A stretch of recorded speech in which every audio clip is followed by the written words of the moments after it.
living with other family members. Living with other family members until you have reached your goal. Welcome back, family, for another Real Talk. I pray you're doing well. This is a video response back to you, Sister Tabitha. Not too long ago, you heard me say, well, we actually did a live chat, older, not too old, about when is the right time to leave home, leave the nest. And you heard me say something about Abraham or Abram at the time. And I love your email. And let me say this. This is why I applaud my Latino brothers and sisters so much. I like the fact how they can live together. I didn't say it was easy because I talk to a lot of Latinos. I'm around them a lot of times. Shout out to y'all. Y'all know who you are.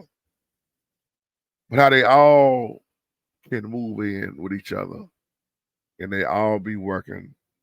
They all got goals set. How they put their money together to help each other.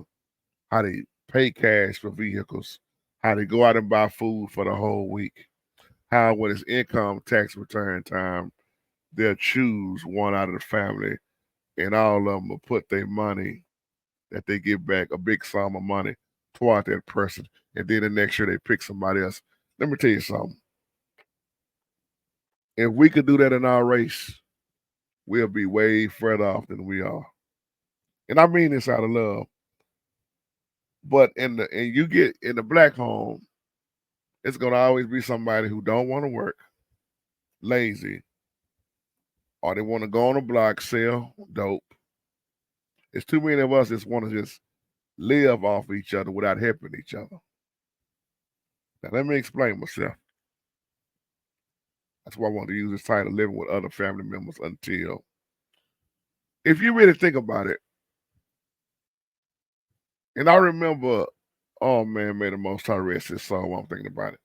I remember Dr. Miles Monroe when he told the story how him and his wife, how they stayed, I think it was with the mother-in-law. They stayed there and stacked up, lived with somebody else. And then when it was time to move on out, how blessed they were. And how the house that they got was paid off and everything. Because when you think about it, now to answer your question, sister, yes, Abraham stayed with his dad until he was 75 years old. So you can imagine in those many years what you can stack up. Well, I say Abraham wasn't no broke man. Even though he was living in the wicked house, because his daddy was offering all kind of pagan worship. But I ain't even gonna say 70 years.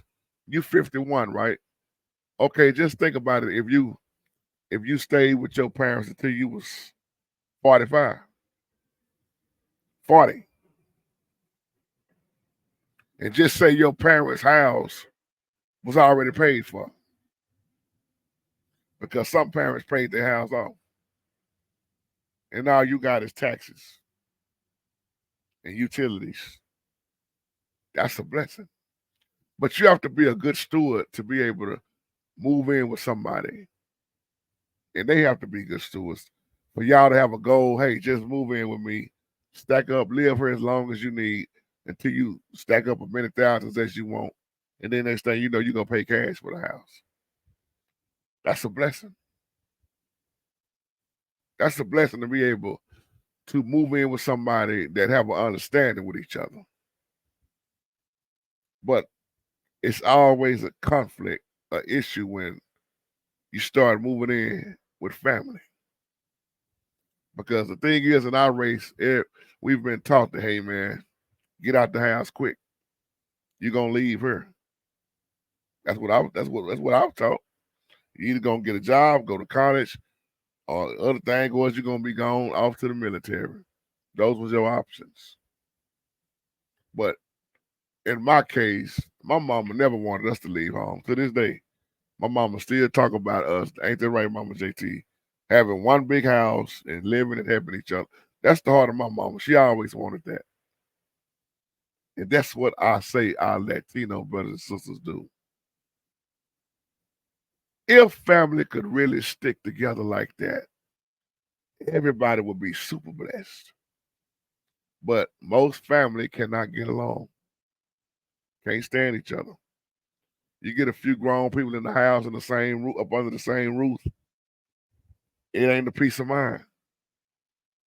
But I love like all the Latino people I know that have moved on and got their houses. I mean, a lot of people laugh at them. God, man, look at how many of them in that car, or look at how many of them in that house. That's a lot of them.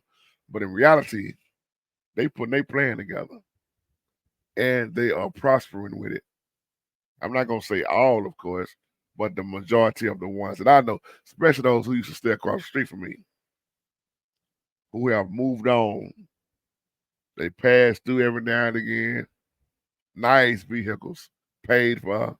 No truck note, no car note, no house note. And the way these days times is, that's the way you really want to go. If you can not have a house note, not have a car note, not have all this other stuff, man, that's a blessing because you see the price of everything now. But it takes everybody that are moving in and doing their part.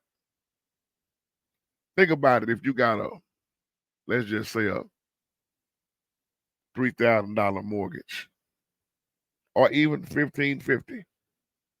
Let's just say $1,550, and you got 7 people in the house, but everybody is working, and you agree to split the rent this way.